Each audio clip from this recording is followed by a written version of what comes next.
Daddy! I don't want to wake up, it's too early! That's better. I'm gonna get some more sleep. John, will you make an appointment for the baby to see the doctor? But I mean, I'm watching Star Trek though. Hold on, it'll just take you a second. I mean, yeah, you know what? Don't you shoot me. Yup, I'm gonna shoot you. No, I don't do it yet. Alright, thanks, gun. Mwah! Let's keep watching Star Trek. Man, I'm hungry, but what do I have to... Man, this isn't even food. This...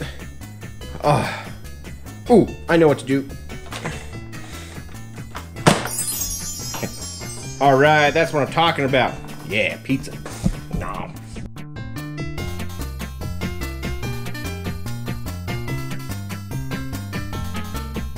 So, as I'm sure a lot of you have heard by now, there are quite a few people that don't think very highly of first-person shooters, also known as FPS games, because normally they're thought of as the stupidest genre of video games, only associated with meatheads, 12-year-olds, and American kids.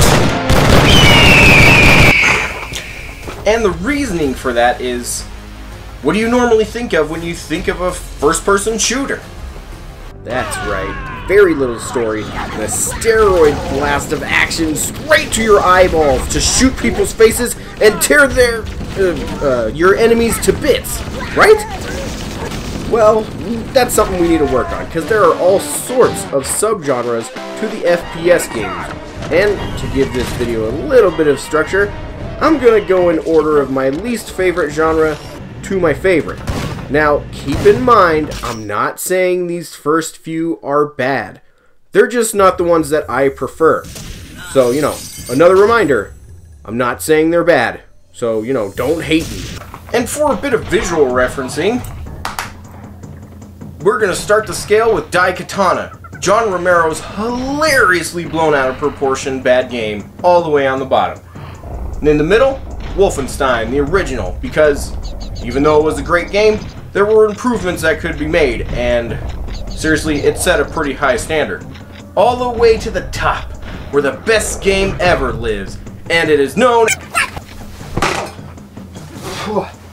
Oh, alright. I've been informed that the very top spot is so good that, if you don't already know it, you should feel personally and deeply ashamed of yourself. So, onto the Daikatana of the FPS genres. Online multiplayers! Yeah, I know. Twitch streamers and children everywhere just crap their collective pants at me calling multiplayer FPSs the worst. But, think of it this way. I ain't got time for that! These people are literally able to play these games for hundreds! Let me repeat that. Hundreds of hours! And maybe, you get a new skin for your rifle. I can't help but think I'm getting nothing done while I'm playing these. As a dad and a YouTube creator, these games are just there to waste time that I personally don't have. So sorry Apex Legends, Team Fortress 2, Counter-Strike, and Overwatch fans, but unless I'm there for a very specific reason, you'll never catch me on those servers. It's just because I don't have time for these kinds of games. And when all of your friends that have kids, which are most of my friends, don't really have time to play them either, it just kind of lends itself to not being as fun playing by yourself compared to playing in a group. So, for all of you that love these games, that's awesome. I wish I could play them more. Now on to my second least favorite FPS genre. The open world FPS. You freaking suck! Yes, I am aware. Thank you for telling me. Yep, I know, and I just pissed off the rest of you. And all I have to say is, just remember, I'm not saying they're bad. Some of the best games ever made live in this genre, like Fallout 76. People like that one, right? No. And Destiny Year 1, or, you know, just Destiny 2. Did people like that one? Really? Do you even know what you're talking about? No, I don't play these, and that's why they're here. Okay, for real though, the Borderlands, Far Cry's, and Fallout 3's of the world are super fun, and I played the hell out of them back in the day. And the RPG elements that go with these games, oh, they're just amazing. But now I feel like they rely too much on multiplayer assets, or they force more DLC down your throat that, seriously, I'm paying for an expensive demo at this point. The Season Pass for the Season Pass begins this season. See the Seasons Pass page for your Seasonal Pass discount. Happy holiday season!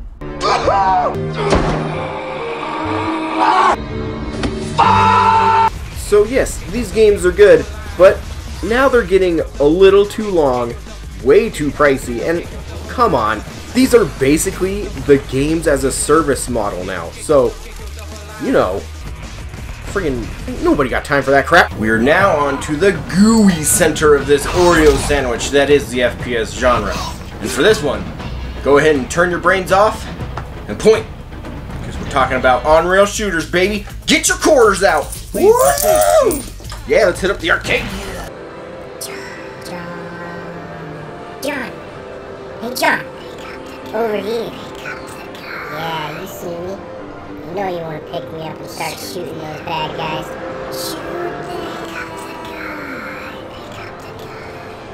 I know you. Come on. Come on, just grab me and let's get this party started. Yes! Shoot! Shoot them all! Oh man, on-rail shooters are just a mindless circus of blasting and gunning like crazy. There are countless titles that are classics, like Area 51, House of the Dead 1, 2, 3, and Time Crisis. Yeah, they don't require a lot of thought, and in the arcade, they are quarter suckers. But there are gems like Dead Space Extraction and Resident Evil The Dark Side Chronicles that give fun background stories for main entries to other games. So yeah, they're dumb, but on-rail FPSs, oh my gosh, these games, they're just about having fun.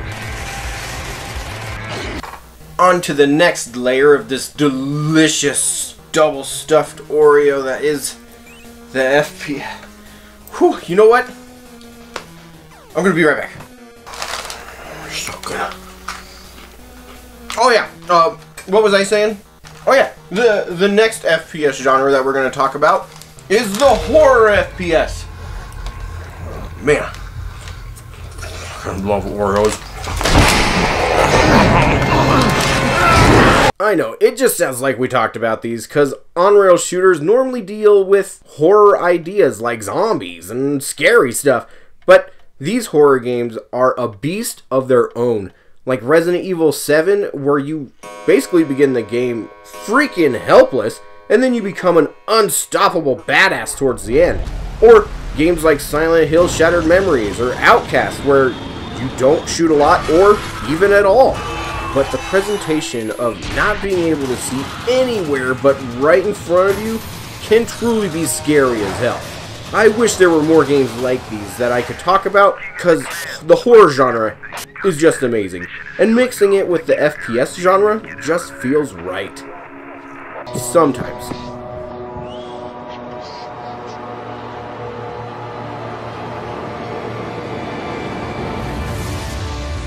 My second favorite genre of FPS games actually requires that you turn your rolled noodle back on, because we're talking about puzzle FPS games.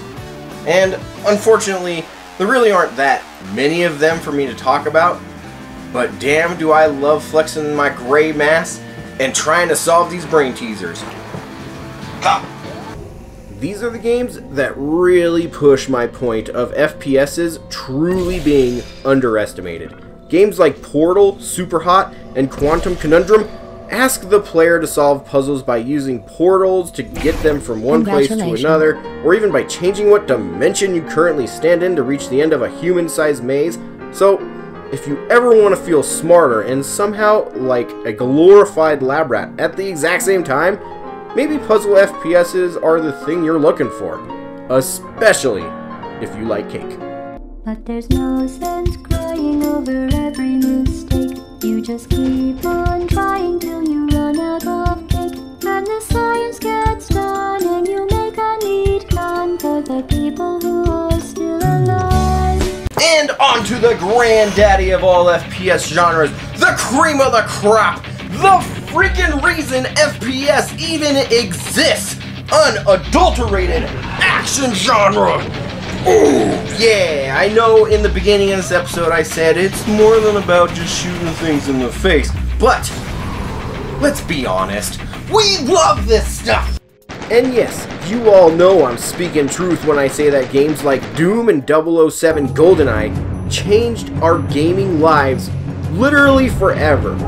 You know, if you're old enough and can appreciate things. These kinds of games are so important to gaming that 7 out of the 10 best-selling games of the past 25 years are FPSs.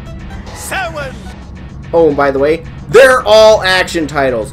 For real, if you talk to anyone that plays games and they say to you, "Oh, I don't play FPSs," there are 2 actions you can take. Number 1, believe them and show them to the FPS section. And number 2, slap them in the face and call them out on the spot until they break down crying and scream, "You're right, I need to stop lying to everyone and myself." Every once in a while, I myself love to just ignore everything that an adult really should be doing and let out steam by blasting some demons to pieces while literally ripping them to shreds with my bare hands! I mean, with the Demon Slayer's hands. They're not really mine. It just feels like it sometimes. What types of FPS games did I miss? Did I put your favorites on the bottom of my list? Or did you basically agree with me? Seriously, I love hearing from you guys, so hit me up in the comments, let me know what your thoughts are on the FPS genre, and go ahead and like and subscribe if you really enjoyed this video. Plus, if you liked the format of this video, and you would like for me to do this with another genre per se, go ahead and tell me what it is. I'd love to see if I can actually try to do it, and, you know, I mean, free video ideas, that's awesome. Go ahead, tell me what you want. I want to give you what you want. Let me give you things. And seriously, the FPS genre is amazing. So the next time somebody gives you grief about the FPS genre being your favorite, I just suggest that you invite them to calmly rethink their stance on the topic and then punch them in the face! Because as never proven by science, with these articles, these games make you dumb and violent! FPS ride!